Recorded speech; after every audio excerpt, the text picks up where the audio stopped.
Well, hello everyone. Welcome to tutorial session of LB330 Secure Transaction. We'll look through the last year question of the academic year 2022 of Ajahn Nirubon part. So the question is here. Anakin would like to start a cafe business, and he also inherited a piece of land, so he decided to pursue his dream, ask Yoda for a loan. And Anakin suggests to mortgage the land. But because the value of the land less than the loan, Yoda demands Anakin to provide a guarantor, and he and Kister, friends of Anakin, decide to be a guarantor as well. Anakin also informed Yoda that he had ordered a coffee machine worth 500,000 baht and proposed to use it as a collateral. So what we should observe here first is there's three types of the security transaction here. The first one, something related to the land, is the mortgage, of course, because land is immovable. The second one here is guarantee agreement. And the third one, the term collateral here. But for the coffee machine is the movable property, therefore what relevant to this matter should be pledged. Eventually, Yoda agreed to lend 5 million baht to Anakin. The loan agreement due on 15 January, Yoda and Kister signed the contract of guarantee. So guarantee which loan? This loan, 5 million baht. Anakin also mortgaged the land, which the competent officer. Mortgager agrees to be liable for the remaining if the net proceeds from the auction are less than the amount due here was also put down as the term. However, this is not the term of the mortgage agreement. So normally, we have section 733, that when the mortgage property was enforced, the debtor are not liable for the remainings. However, it is okay to just exempt this by agreement, but because this agreement itself did not give any preferential right to the mortgagee, therefore this agreement is not a part of mortgage agreement, but simply just an agreement. So if I have to mention here, if the mortgagee enforce the mortgage and turns out the money is not sufficient, when he exercised the right for the remaining part, something that is not enough, he is an ordinary creditor in this sense. Then Yoda and Anakin also signed the contract of pledge. The terminal pledge agree that the pledger and the pledgee agree to appoint Rex, employee of Anakin here, to be a possessor of the coffee machine on behalf of the pledgee, and that the coffee machine is occupied or used by the pledger is not considered that the pledgee allows the pledged property to return into the possession of the pledger.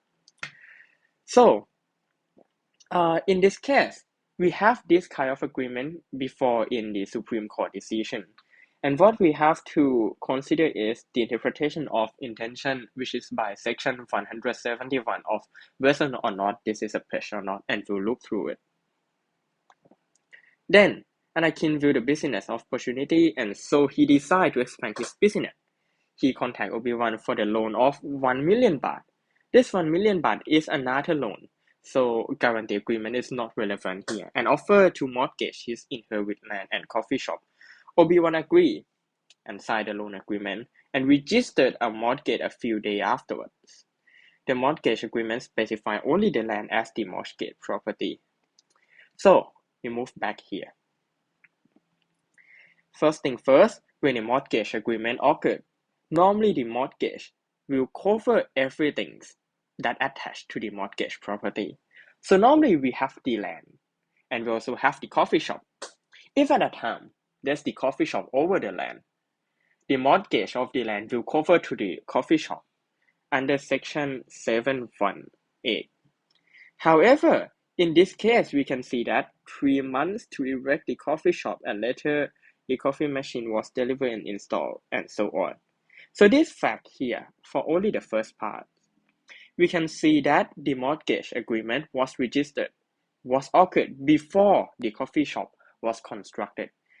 Therefore, we have exception in section 719 that it will not cover to the construction occurred after the mortgage unless there's a clause specify otherwise, which in this case we have none. Therefore, in this case,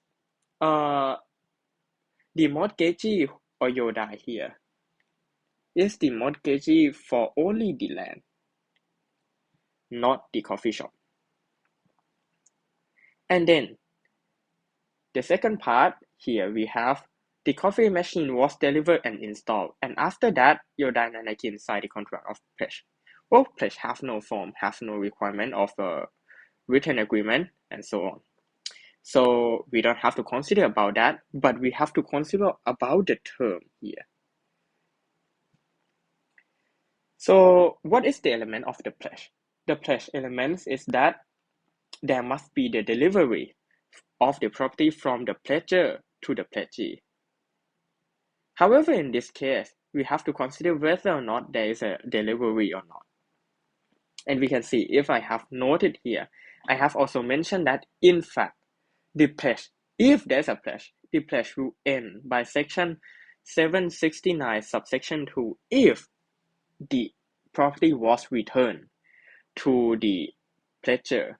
However, in this case, my opinion is that there's no pledge at first because of there's no intention to pledge the property from the beginning. Why? Because in this clause, coffee machine is occupied or used by the pledger is not considered that the pledger allowed the pledged property to return into the possession of the pledger here. It means that, in fact, the pledger wants the pledger to be able to use it. And by this fact, it means that the pledgee never have possessed the pledged property, or there's no delivery at all. So in my opinion, there's no pledge agreement in this case. So it means that the coffee machine never be pledged to Yoda. Now, look in the agreement of Obi-Wan. We can see that here, Obi-Wan have the loan of 1 million baht. He gave it to Anakin. And in return, Anakin offered the mortgage of the land and the coffee shop, and Obi-Wan agreed. Parties signed the loan agreement and registered the mortgage, but the mortgage specify only the land as the mortgage property. So again, this is the issue of section 718. So what is it? It attached. It extends to all things that attach to the land, including coffee shop. And in this case, because the coffee shop already been constructed, there's no exception in section 719. So Obi-Wan here is the mortgagee of what? Of the land as well, but second rank. And also the coffee shop. So we look through the first question. Obi-Wan would like to exercise his right under the mortgage agreement over the land and the coffee shop. Can he do so? Is there any limitation of such right? So of course, section 718, mortgage extends to all things attached with the land. So he has preferential rights over both the land and the coffee shop. He can exercise his right under the mortgage agreement to both the land and coffee shop. We have point out the issue here that this is not the exception under section 719 as well, because coffee shop construct before the mortgage. So we don't have to consider about that. And restriction. We have restriction here because Obi-Wan is the second rank mortgagee. So second rank mortgagee are prohibited from exercise his right as a mortgagee to injure the first rank mortgagee, which is Yoda here. But this restriction limited only on the land because he is not second rank mortgagee of the coffee shop. It's only for the land. So then we have question 1.2. Does Yoda have preferential right over the land, coffee shop, and the coffee machine? So for the land, we already mentioned yes. But the coffee shop, no, because of the coffee shop not yet constructed at the time that the mortgage agreement was formed, and there's no clause specified otherwise, so it's not extended. And for the machine, I already mentioned here that we have to interpret the intention by section 171 that there's no pledge at first. I just put here that note section 769 subsection 2 to mention to you that in case if you think the pledge really was formed, there's already a return of property anyway, so the pledge ends. But I don't think there is the pledge from the beginning. And question 1.3, if Yoda enforced the mortgage property according to section 728, when the loan is due and he received the net proceeds less than the amount due, can he demand Kister to pay for the remaining? So Kister is the guarantor here. And because of the mortgager in this case is the debtor itself, there's no problem of agreeing otherwise than section 733. So if we remember the concept of the guarantor liability is as the same as the debtor. And in this case, because Anakin also agree otherwise than section 733, which means that there's no such defense of Anakin that, okay, I don't have to liable after the mortgage enforcement or take care of that for the rest. So in my opinion, Kister liable for the rest. I may raise a little bit of question that is this agreement that he will exempt section 733 is a part of the agreement on the principal debt that Kister has guaranteed for.